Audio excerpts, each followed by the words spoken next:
Picture this. It's the early morning of August 8, 1963. The air is crisp and the first light of dawn is just beginning to break through the horizon. The English countryside is covered in a thick mist and everything is quiet. The world seems to be holding its breath, waiting for something to happen. It seems like any other day, but something big is about to happen. The tranquility of the morning is deceptive, masking the tension that is about to unfold. A mail train, known as D102, is chugging along from Glasgow to London. This train is more than just a means of transport, it's a lifeline connecting two major cities. It's carrying something very valuable, but the people on board have no idea that they're about to become part of one of the most famous robberies in history, the Great Train Robbery. The train's cargo includes millions of pounds in cash, a tempting target for any would-be thief. This robbery was planned very carefully, and it happened in a place that looked very different from the crime itself. The serene countryside was the perfect cover for the audacious plan.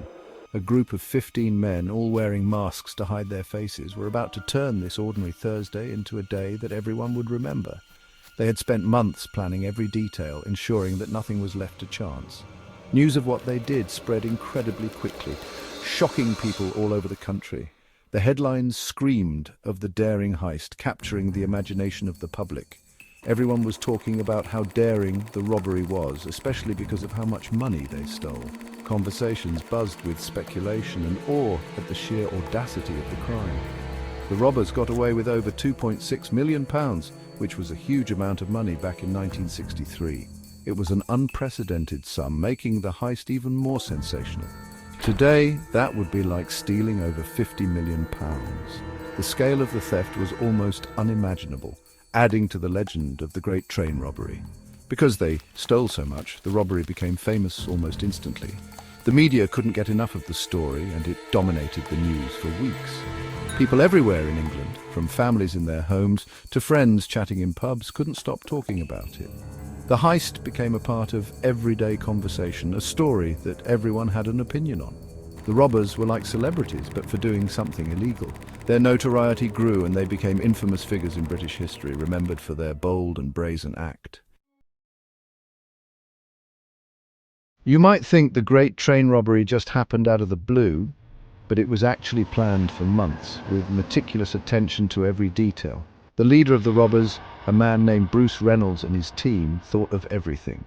They left no stone unturned in their quest to pull off the perfect heist. They studied the train's route very carefully, looking for any weaknesses or patterns they could use to their advantage. Every curve, every stop, and every signal was scrutinized. They wanted to know everything about the train's schedule, the people who worked on it, and any places where they could easily get on or off the train. This knowledge was crucial for their plan.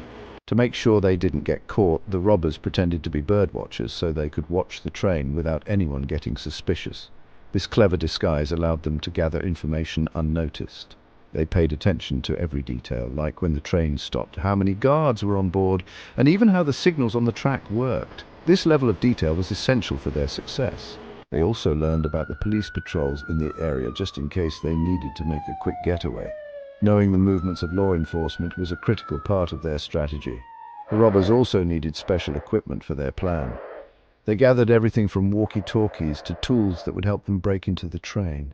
They found a farmhouse called Leatherslade Farm to use as a hiding place after the robbery. This secluded location was perfect for laying low. They got a truck, walkie-talkies, and other tools they would need. Every piece of equipment was chosen for its specific purpose in the heist. Everyone in the group knew their job and how important it was to keep everything a secret. The success of the robbery depended on their ability to work together seamlessly and maintain absolute secrecy. On the night of August 7th, the robbers put their plan into action. It was dark, and the gang went to work messing with the signals near a place called Sears Crossing. They wanted to trick the train into stopping at a specific spot where they could easily get away in their truck. As the train got close to the signal they had changed, the driver, Jack Mills, stopped the train, not realizing it was a trap.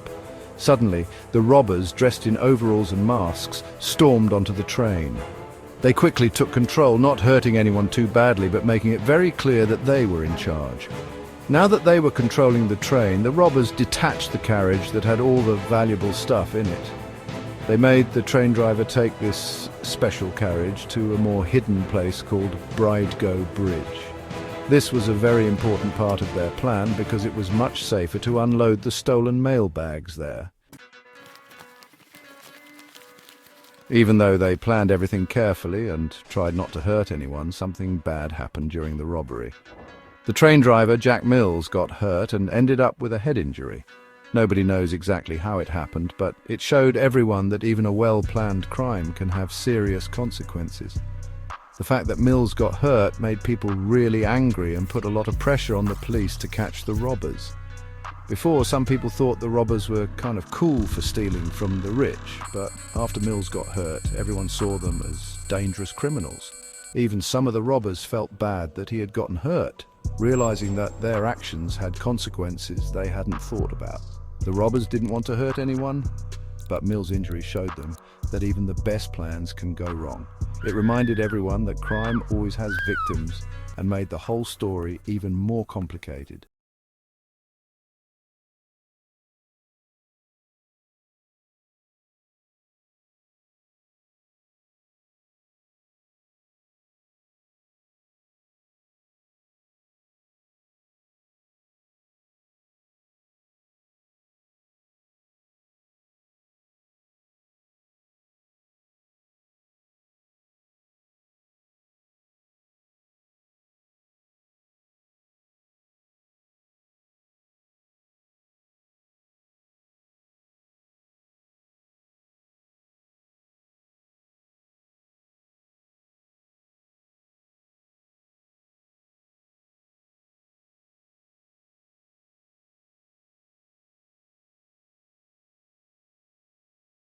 That would eventually lead them to the robbers.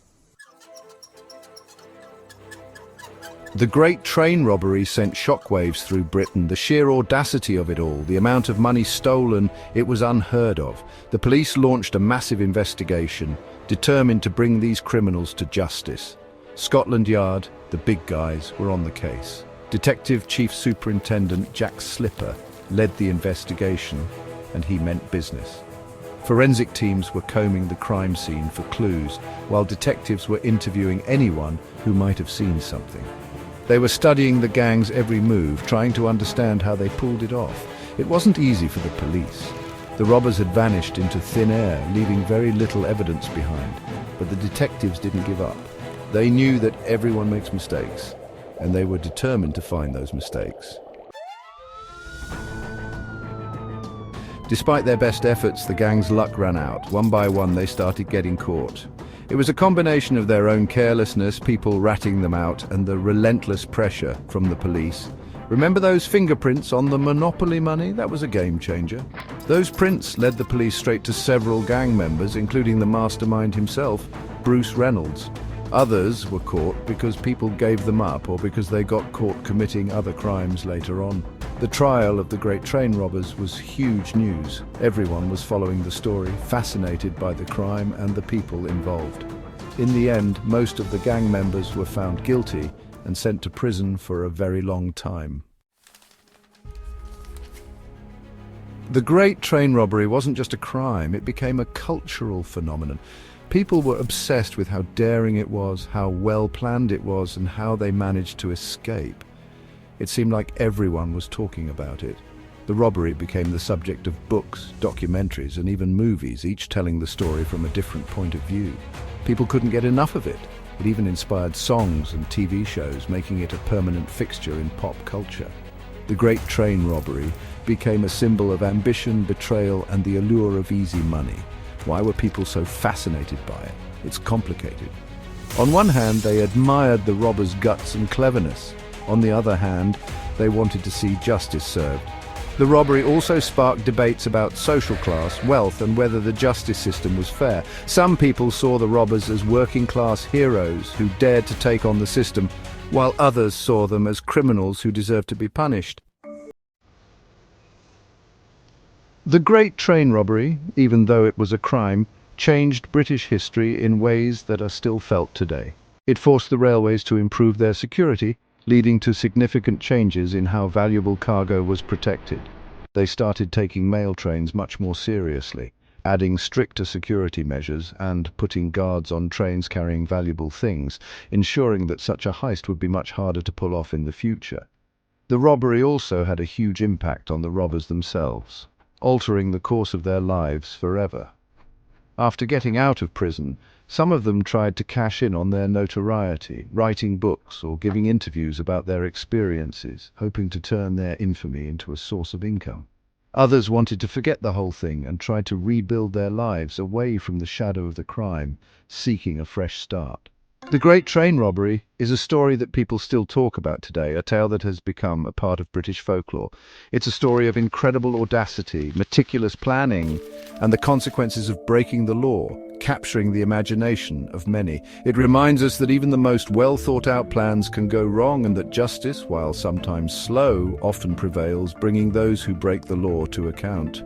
Even though it happened a long time ago, the Great Train Robbery continues to fascinate and intrigue us, proving its lasting place in criminal history and popular culture, a testament to its enduring legacy.